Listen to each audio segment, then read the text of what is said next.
Quando os vegetais realizam a fotossíntese, transformam a matéria inorgânica em glicose, que é a fonte de energia para a biossíntese de toda a matéria orgânica.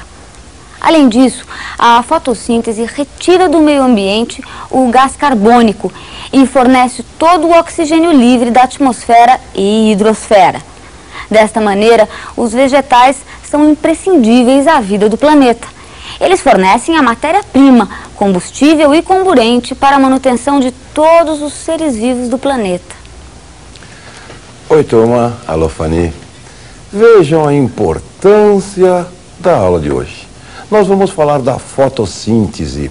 Fotossíntese que vem a ser, vamos dizer, uma das funções mais importantes do vegetal. Por que função importante desse vegetal?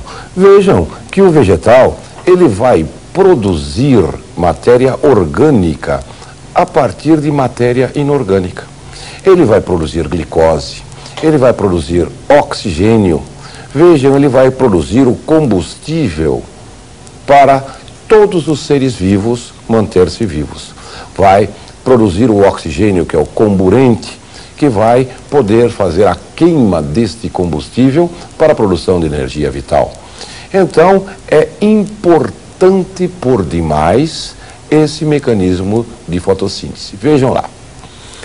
A fotossíntese vem a ser, então, a síntese de matéria orgânica. Vejam, matéria orgânica. A partir do quê? De matéria inorgânica.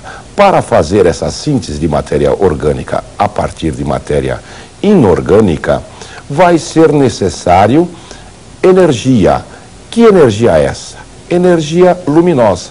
E vai precisar existir alguma coisa que capte essa energia e possa transformar a energia em energia química, em energia de substâncias químicas.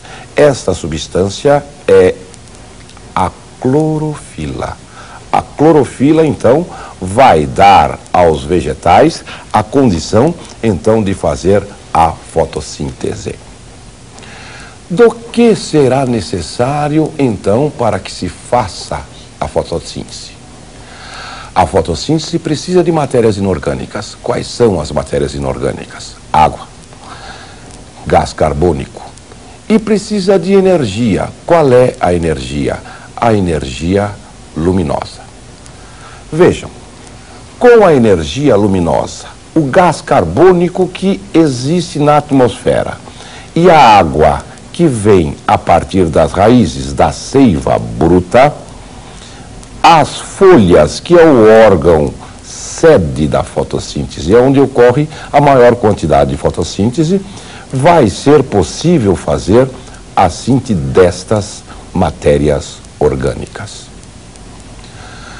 Mas nós devemos sempre ter em mente, nós devemos sempre saber a equação química da fotossíntese.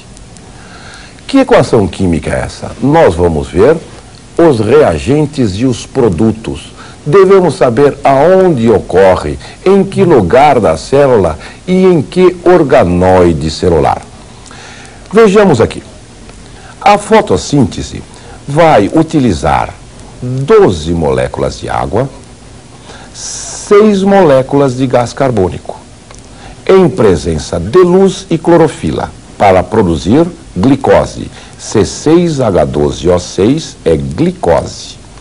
Vai produzir alguma água de retorno e vai liberar na atmosfera o oxigênio.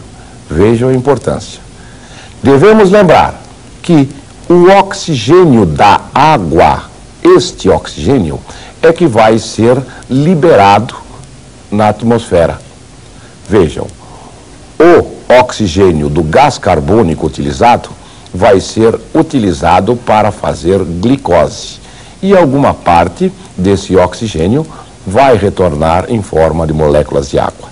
Lembremos, a folha, o órgão sede da fotossíntese.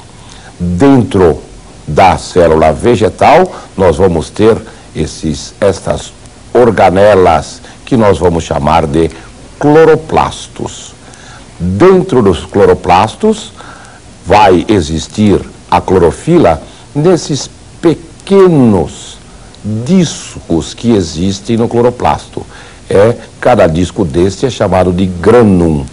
Cada conjunto de grânum é uma graná. O grânum, ou tilacoide, tem a clorofila que vai fazer a fotossíntese.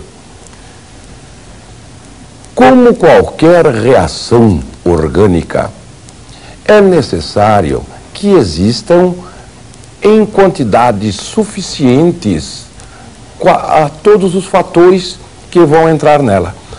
Todos os reagentes, toda a energia. Qualquer reação orgânica tem os seus fatores que nós chamamos fatores limitantes. Que vem ser aquele fator limitante? É aquele fator que impede uma reação de ser mais rápida. Normalmente é aquele fator que tem em menor quantidade disponível para essa reação. Devemos guardar isso daí. Guardem. Fator limitante de reação. É o fator que impede que a reação seja mais rápida. Não impedindo, sendo contra a reação, mas estando em falta. Podemos dizer então que o fator limitante de reação é aquele que aparece em menor quantidade para esta reação química. A fotossíntese tem os seus fatores limitantes. E é importante quando nós conseguimos controlar um destes fatores limitantes. Nós podemos controlar muito bem em plantas que estejam, por exemplo, em estufas. Eu posso controlar um dos fatores limitantes mais importantes, que é a luz.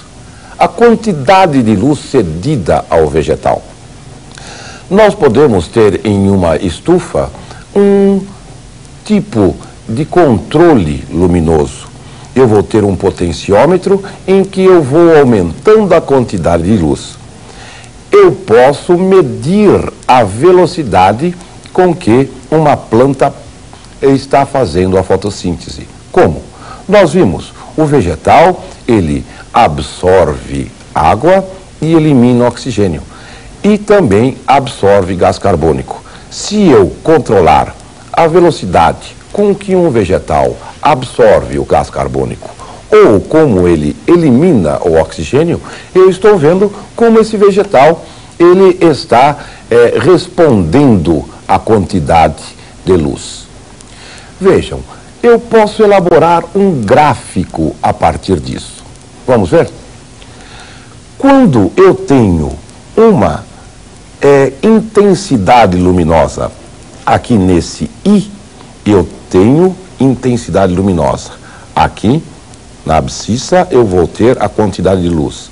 0 de luz e aqui, grande quantidade de luz. E na ordenada, vamos ter a velocidade de reação. Se não tenho nenhuma luz, eu não terei velocidade nenhuma. Quando eu coloco um pouco de luz, eu vou ter uma velocidade maior.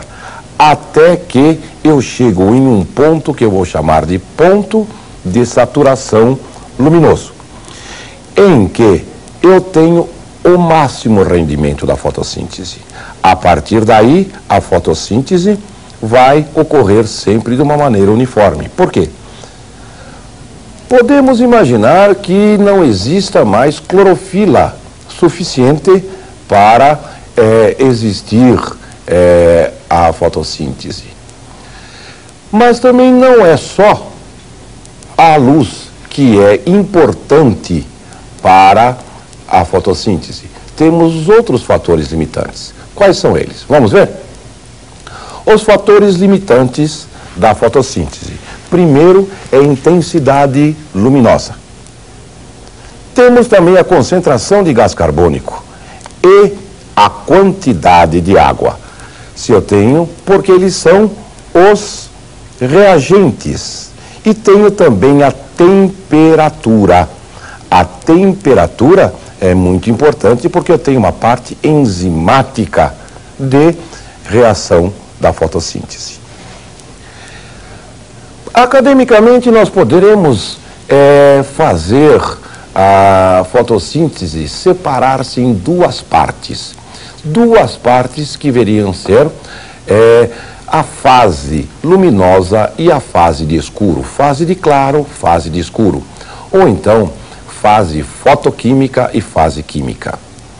O que cada uma destas fases irá fazer? Vamos ver?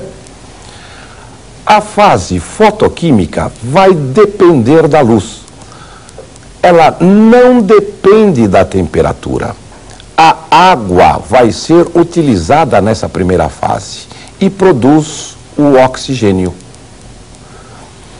Vejam, eu utilizei a água e produzi oxigênio.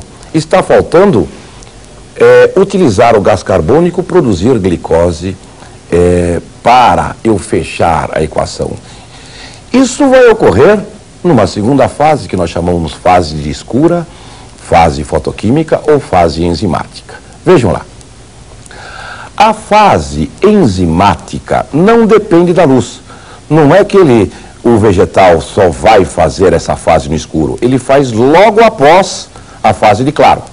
Mas, porém, não depende da luz. Vai depender da temperatura, porque é fase enzimática. Toda a atividade de enzima depende da temperatura. Existe uma temperatura ótima. E consome o gás carbônico. E aí vai produzir a glicose e a água. Existe uma maneira de se representar essas duas fases. Quais são elas? Nós bolamos como se fosse uma pequena caixa escura cada uma dessas fases. Vejam ali.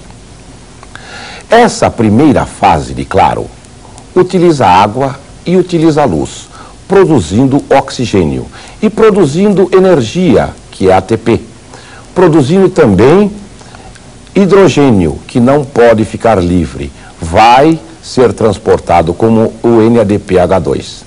Esse NADPH2, esse hidrogênio, entra na fase enzimática, a energia entra na fase enzimática e utiliza-se o gás carbônico. O hidrogênio e o gás carbônico produz glicose e produz água, sobrando o NADP para ir buscar mais hidrogênio na fase fotoquímica e produzindo ADP para buscar mais energia na fase química. Para a aula que vem, nós iremos ver como é que fica a fotossíntese em comparação com a respiração.